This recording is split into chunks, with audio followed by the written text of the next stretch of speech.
Hi hello everyone, welcome to Disha TV. ఈరోజు ఒక important cinema trailer గురించి మనం మాట్లాడుకోబోతున్నాం. ఆ సినిమానే ది రాజాసాబ్. సో ఆ సినిమా ట్రైలర్ ఏ విధంగా ఉంది అండ్ దాని తర్వాత అందులో ఉన్నటువంటి విజువల్ వండర్ అనేది మనకు అనిపిస్తుంది. సో మరి ఆ ట్రైలర్ విషయాలు తెలుసుకోవాలంటే డెఫినెట్గా మీరు లైక్ చేయండి, షేర్ చేయండి, సబ్స్క్రైబ్ చేయండి. సో ఇక సినిమా ట్రైలర్ విషయానికి వచ్చినట్లయితే ట్రైలర్ నిజంగానే ఒక విజువల్ వండర్ లాగా అయితే డెఫినెట్గా కనిపిస్తుంది. ఎందుకు అనంటే ఎప్పటి నుంచెల్లో మనం ప్రభాస్ గారిని స్టిల్ బాహుబలి తర్వాత అలాంటి ఒక క్యారెక్టర్లో ఇప్పటి వరకు చూడలేదు.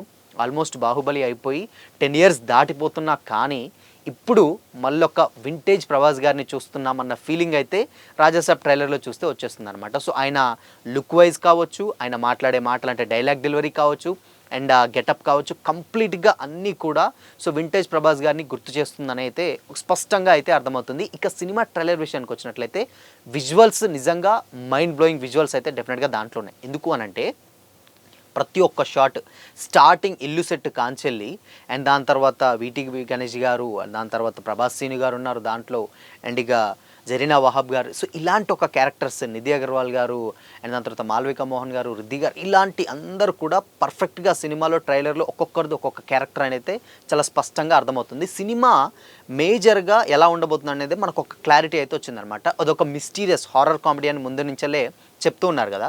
సో మిస్టీరియస్ అంటే ఆబ్వియస్లీ మనకేముంటుంది, దాంట్లోకి వెళ్ళాక దయ్యాలు లేకపోతే భూతాలు ఇలాంటి ఒక స్పెక్యులర్ జోనర్కే ఉంటుంది. బట్ దయ్యాలు భూతాలు కాదు, దానికి సంబంధించి నెక్స్ట్ లెవెల్ ఉన్నాయి. అంటే దాంట్లో జంతువులు ఉన్నాయి, ముసళ్ళు ఉన్నాయి అండ్ డిఫరెంట్ గెటప్స్ అండ్ దాని తర్వాత సంజయ్ దత్ గారి పర్ఫార్మెన్స్ ఇవన్నీ చూస్తుంటే సినిమా ఇంకేదో చాలా కొత్తగా ఉండబోతుందని అయితే అర్థమవుతుంది. For the first time horror comedy జోనర్లో ఒక కొత్త ఎలిమెంట్స్ మనం రాజాసాబ్లో చూడబోతున్నామని అయితే ఒక క్లారిటీ అయితే వచ్చేసింది, ఎస్పెషల్లీ ఆ విజువల్స్ అనమాట.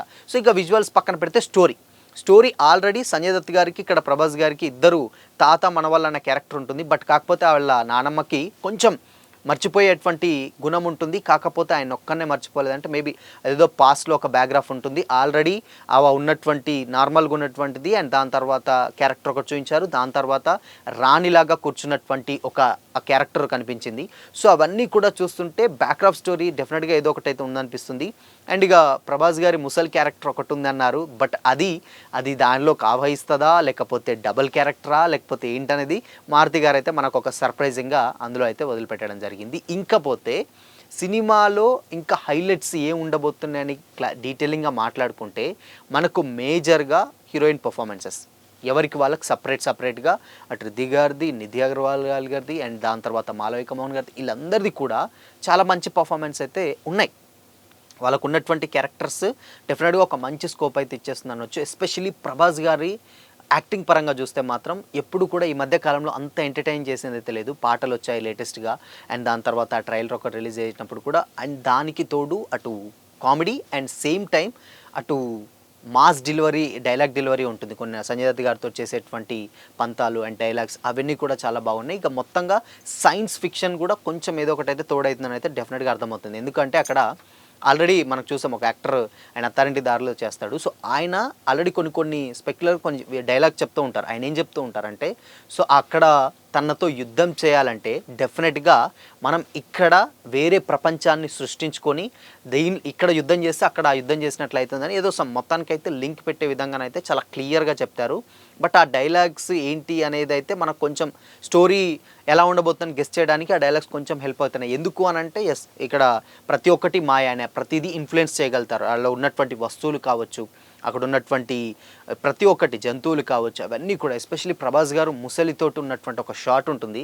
ఆ షాట్ని ఆయన కొట్టేది నిజంగా ఆయన తట్టి కటౌట్కి పర్ఫెక్ట్ షాట్ అని అయితే అనిపిస్తుంది. బట్ కొంతమంది ఏమంటున్నారంటే కొంచెం కార్టూన్స్ ఆ టైప్ ఆఫ్లో ఉంది అంటున్నారు. కానీ బట్ సినిమాలో ఇంకేదో కొత్తగా అయితే డెఫినెట్గా ఉంది.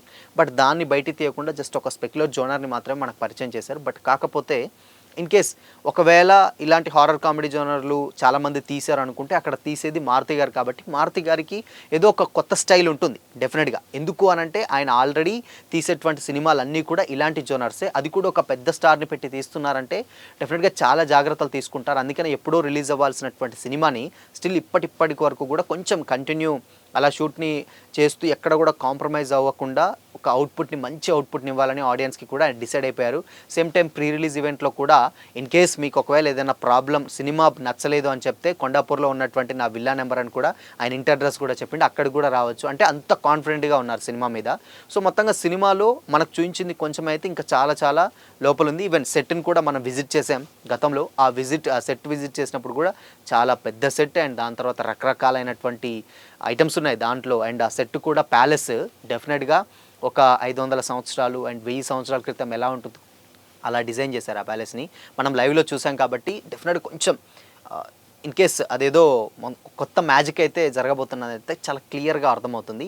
బట్ ఇక సినిమా విషయానికి వచ్చినట్లయితే మ్యూజిక్ పెద్దగా ఇంపాక్ట్ చూపించలేకపోవచ్చు కానీ బట్ స్టోరీ అండ్ దానికి బీజిఎంఏ ఎక్కువగా, అంటే పాటలు మేబీ ఓకే అనిపించవచ్చు కానీ ఎస్పెషల్లీ బీజిఎం అండ్ దాని తర్వాత హారర్ జోనరు అండ్ ఆ విజువల్స్ అండ్ లాస్ట్కి ప్రభాస్ గారు సైకోటిక్గా ఒక గెటప్ ఉంటుంది. ఆ గెటప్ సుత్తతోటి కెట్టేది అది చూస్తే మాత్రం నిజంగా సినిమా కోసం ఏదైనా చేయగలుగుతాడు అన్నదానికి ఒక పర్ఫెక్ట్ ఎగ్జాంపుల్ అని కూడా దాంట్లో చాలా క్లియర్గా అయితే అర్థమవుతుంది అన్నమాట. సో చూడాలి. ఇన్ కేస్ మారుతి గారి డైరెక్షన్, తమన్ గారి మ్యూజిక్, ప్రభాస్ గారు చాలా రోజుల తర్వాత ఒక మంచి ఫ్యామిలీ ఎంటర్టైనర్ చేయబోతున్నారు. ఇప్పుడు సంక్రాంతికి వచ్చే సినిమాలు అన్నీ కూడా ఫ్యామిలీ ఆడియన్స్ని దృష్టిలో పెట్టుకొని వచ్చేవే. స్టిల్ ఇప్పుడు రాజాసాబ్ కూడా చాలా సంవత్సరాల తర్వాత ప్రభాస్ గారు రాజాసాబ్ తోటి ఫ్యామిలీ ఆడియన్స్ని పలకరించబోవడానికి రెడీ అయ్యారనమాట. సో మరి ఫస్ట్ టైం అంటే ఈ ఇయర్లో వచ్చేటువంటి ఫస్ట్ సినిమా కూడా అదే కావచ్చు. జనవరి 9 అంటే డెఫినెట్గా చాలా ఎర్లీగానే వస్తుంది. సంక్రాంతికి ఒక మంచి పండగ వాతావరణం అయితే డెఫినెట్గా కనిపిస్తుంది.